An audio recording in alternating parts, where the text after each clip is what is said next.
Welcome to SNT Chats. So I guess it's my turn to have the flu this time, eh? Yeah, I mean, you probably got it from me. Yeah, probably. Yeah. I've been told that I sound like Donald Duck.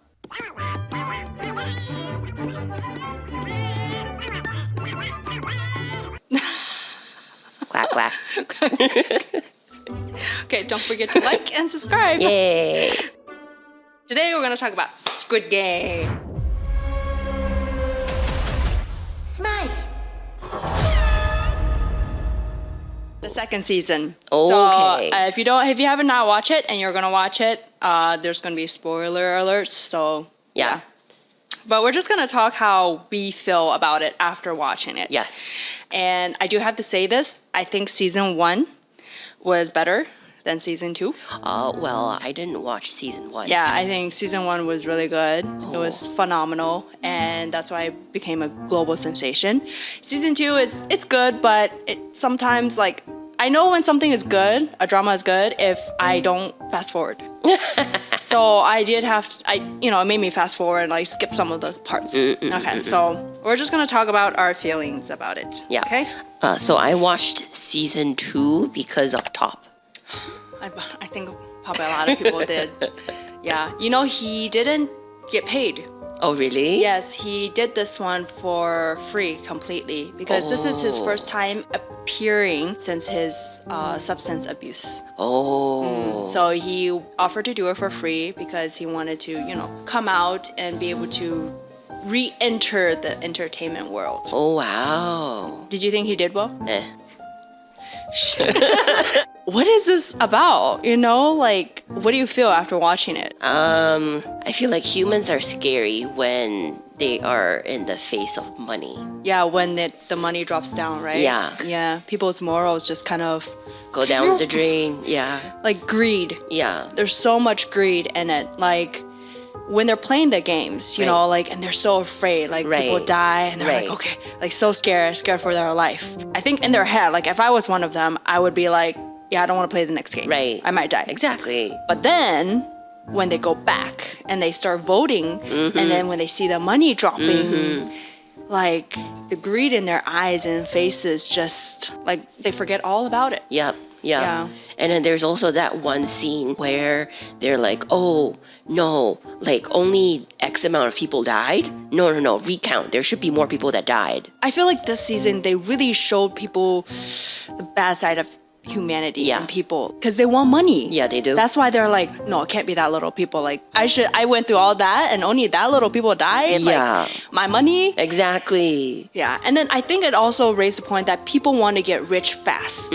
But is it good? Is that the way to do it? But it's just the people's greed and wanting to get rich fast and just forget about everything. Yeah. But like if you read about most people that have won the lottery, they end up pretty bad. Because I feel like if you get rich fast, you don't go through the process of like working hard, failure, that climbing, building up your company or your career. And then once you get that money, you just spend it. If you had $100 and you didn't know how to spend money, you're gonna spend it like that. Right. And if you had $10,000, if you still don't have the knowledge and the proper mindset of how to reinvest and how to take care of your money, you're going to spend it like that too. Yeah. So it's the same thing with these people. Yeah. And they're in a lot of debt Yeah. for a reason. Yeah. Like people up to like millions and billions. Yeah. But I think that's these rich people, because the game is made up by the rich people. That's the weak point they use for people. And to them, it's all just a game. And it's just so sad. Yeah. I think one of the biggest things that really shocked me about even season 1 and season 2 is the thing about organ harvesting. Ooh, yeah. If you've watched it before, you know that sometimes when they shoot people, they don't die like completely, right? Yeah. And so there's this group of people that are also within the management of the games that are doing this secretly. Right. Like a secret side business. Yeah, I mean, this is like a really wealthy side business, And in the season 2, there's the girl. she knows about this. Yep. And so what she does is like, if she sees someone that's not fully dead, because the shooters, some of them, they purposely don't shoot till they die. Yeah. Because they want to, they're part of that. They want to be able to harvest it. Yeah. And she will shoot it constantly.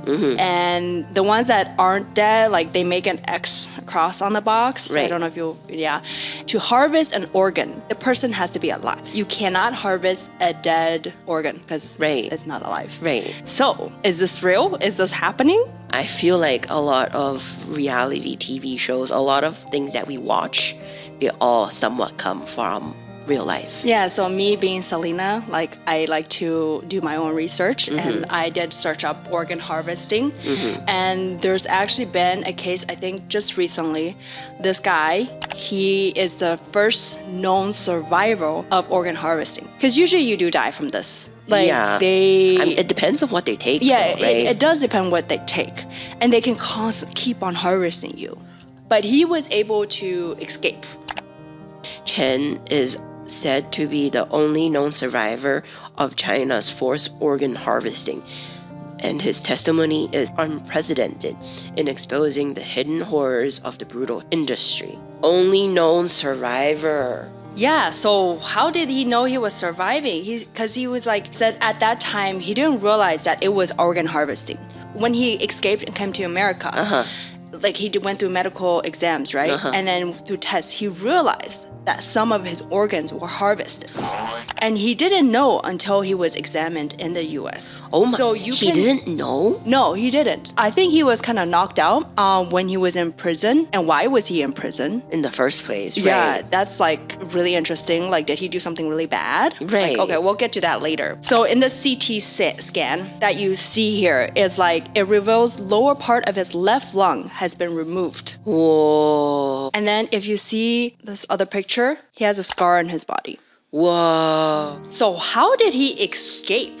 No, it's really interesting is that he was about to get medical examined again or get harvested again, and they were just about to put him down, but then like the doctor had to do something, right? And he said he needed to use the restroom. So he went to go use the restroom, and then when he came back, he realized that they were all gone and his things were not locked up. Okay. So he quickly escaped. Okay. So he ran out and just try to get out, and he knew where the emergency room was, and that's how he got out.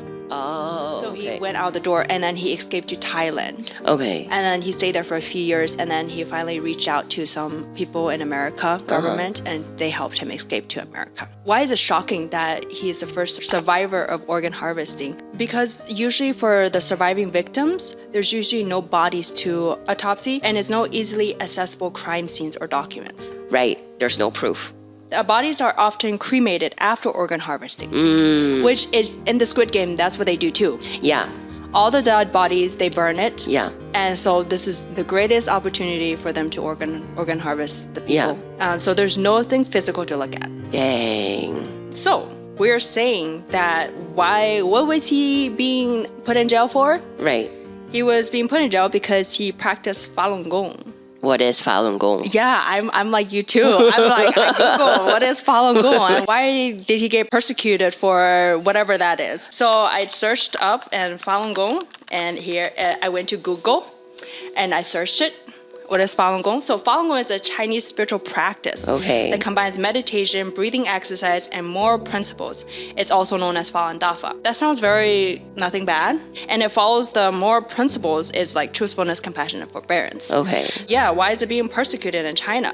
And so it was introduced to the public in 1992. And then quickly, like by 1998, there were 70 to 100 million people in China practicing this. Oh, that's a lot of people. Yeah, so I read a lot of things. Like most of them say it really helped them with their health. It helped with their family situation, their overall, mindset, made them happier, and everything. But so it grew really popular, became so popular. And it also won a lot of awards in China too for this practice. And the founder was also 4-time Nobel Prize nominee. Seems like such a great, why is Falun Gong banned? So I went onto their website, the falundafa.org information. Okay. Because you always want to go to the source. Right. You don't want to read other things. Right. So although it was widely popular, open and celebrated in Chinese government throughout the 1990s, a few top leaders of the Chinese Communist Party launched a violent campaign against Falun Gong in 1999. They did this because there was just too many people practicing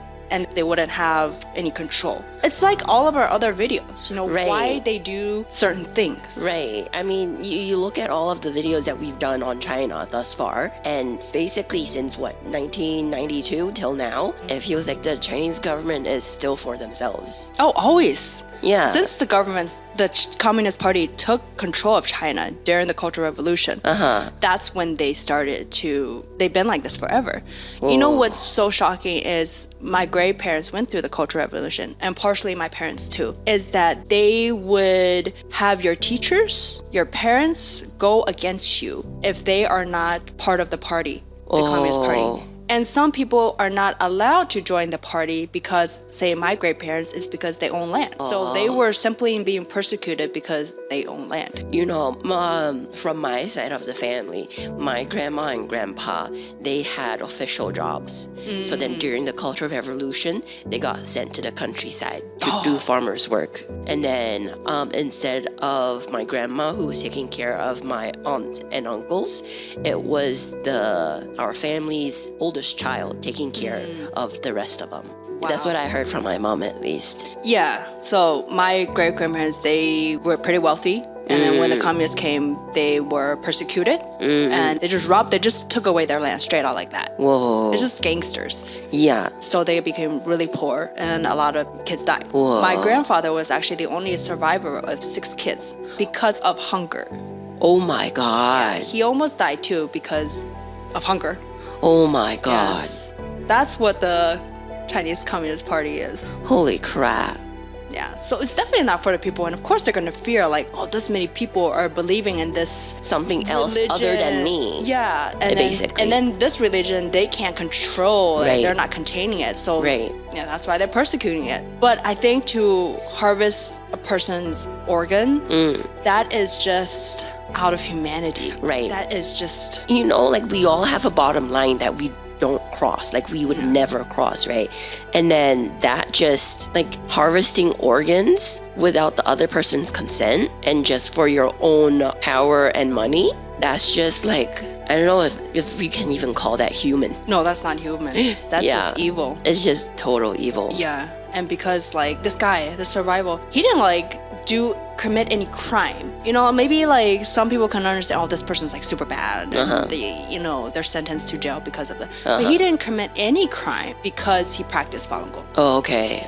That's why he was sentenced. Like if you go on Google and you search this up, you can read all like his entire story. Of course, I'm not gonna say it here, but he was sentenced because he practiced this. Well, that's what they do. I think they just like knock on your door. Like they know whoever's practicing, and they just knock on your door and just take you, and that's it. Oh my God. You don't need to do anything. You just simply because you believe in this thing. It is really happening. Oh in the my world. God. Maybe it's probably not just in China. It's like we don't know. Right. I mean, it probably is happening elsewhere, right? Yeah. Okay, so we talked about that, but I think one thing that really stuck with me this season was the old lady. Like there was a scene, the mom that really touched me is when they were playing that merry-go-round game. Yeah. And then they had to go into different rooms based on the numbers. Yeah. And then there was this scene where like the numbers were the odds, right? And then the mom and the son, they always stuck together. It was always like an even number, but then it was like an odd number. And then the guy and his other people was like, okay, let's go, we gotta go. And then so he had to leave his mom behind. And you can just see in that scene, the mom's like hopeless and like Devastated. And sadness. Yeah. Of course, the son is also sad too. Right. But he did leave her. But what really touched me is when they finished the game, the first thing the mom comes out and asks when she sees his son is like, "Are you okay?" She just like still thinks about him and cares about him first. Like even after what he pretty much just left her there to die. Right. Because if nobody took her in, she would have been killed. Right. Like that just really left me a really super impact as like how a mother's love can do for a kid. Yeah, that was just something that... Yeah, and then there's also that scene. She was actually in the room with 2 other people, and then they were like, "Where's your son?" And then she's like, "Oh, he didn't leave me, no." Yeah, she even tried to defend him, right? Wow. Yeah, there are good people out there. Like going back to what I was just thinking, like the Communist Party, they make you go against your parents. Right. Like who does that? Right. That's like eating your own flesh. I know, like, there's a Chinese saying that's like, forgive us, our Chinese isn't good, but something like, not even like the tigers will eat their own cubs. Yeah. Right? And it basically just says like, not even animals will do that to their own child. Yeah. So how could the CCP do that to its own people? Yeah. And they force you to do it. Like, I think during the Cultural Revolution, like, they want to persecute your parents, and you didn't go out and like threw things at them and persecute them, like you would get persecuted too. So it turned, like, just the society, the government made people become so sensitive, evil. Like, it's same thing with the Squid Game. Like the series it is capitalism. Actually, it's the dark side of capitalism, because they use the aspect that you are very poor, you're desperate, and they give you the choice of whether or not you want to do this. What you just said reminded me of that scene where Kyung-woo, he was like, bread or lottery? Like, which one would you pick? And then everybody picked the lottery ticket. Yeah, I think there was only one person that picked bread. That's crazy. I really don't understand that. Like, so even when you're that poor and that hungry, you still choose a chance of gambling. Right. I mean, like, seriously, like, what is the chance of you winning the lottery? It's like, what, one in a million? Yeah. Like, maybe even more than that. A lot more. Yeah. But people they still gamble on that chance. Yeah. And the faces of money. Yeah. And then at the end, like, nobody took the bread, right? Yeah. And then he threw it all on the ground because they thought they would get the bread still. But no, he just dumped the bread. And then this guy wanted to pick up and, oh, can I have the bread? And then he stomped on it. Yeah. And you just stomp over it. Yeah. Like, it's saying, like, I gave you the chance. Yeah. It's like, you made your choice. And that's kind of capitalism. But, yeah. Okay, so is this based on true events? Probably. Yeah. Based on what you've said. There have been a lot of things going on around Instagram and, like, Facebook and YouTube. Like, you can search it, like, is this based on, because it's so depicted, so real. Of course their acting is great, you know, but is it real? Yeah. I saw those on Instagram. So it looks so real. Like, even the color. Yeah, the color combination. Yeah. The staircases, and like this picture. Bro, even the uniform looks similar. Oh yeah, I'm wearing my Squid Game pants. Oh, those are Squid Game pants? No, but the color, green and white. It's my Squid Game pants. So it was actually said that it's kind of based on, like, in 1980s, the brothers' home. So it was this thing that also the Korean government, it's like a concentration camp. Oh. Yeah, they did this. I mean, if you Google it, it does say that Squid Game is not based on true events. And the director said it's not. He said he was reading a lot of Japanese comics, and he was there in a time of, like, where he was, very poor. That's how he got the inspiration. That's why it's based off kid games and people being poor. But this is, like, the images and you see in here, like, it's where people were held hostage and had to complete several games to survive. Sounds like Squid Game to me. Yeah, and I think it was during when the government were trying to clean, because it was almost the Olympics, the 1980s, and they were having the Olympics, and they wanted to clean up some people, clean up the area. Oh, dang.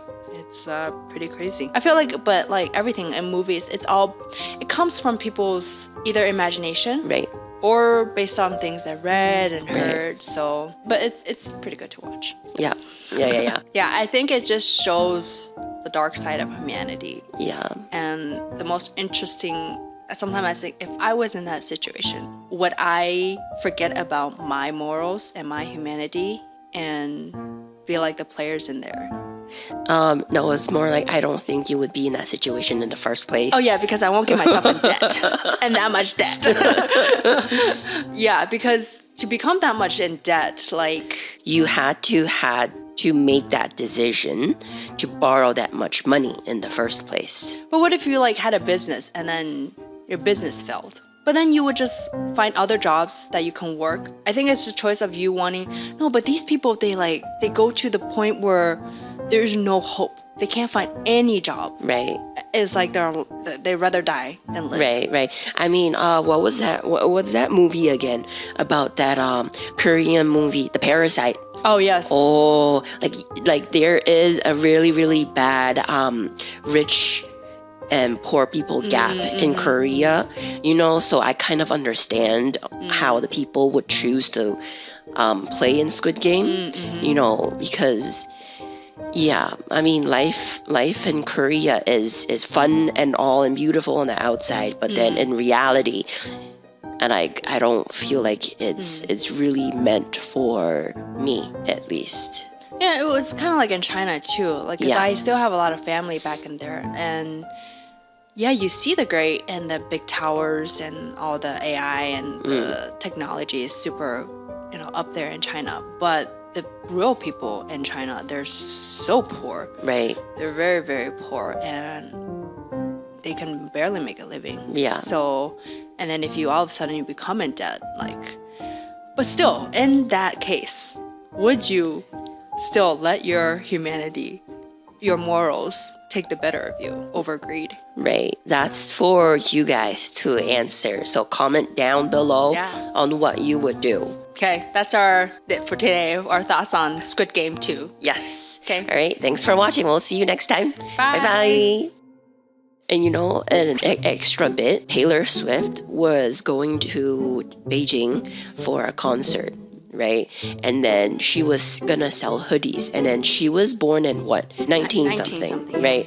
And then her t-shirt said TS and then the year of her birth, right? And then China's like, you can't sell that. Why? Because it's the year of the Tiananmen massacre. Because TS, you can also say it to Tiananmen Square, and then that year that she was born is when the Tiananmen massacre happened. It happened in 1989. 1989. Yeah, that makes sense. Yeah. So yeah, the CCP is like, Taylor Swift, you can't sell that t-shirt.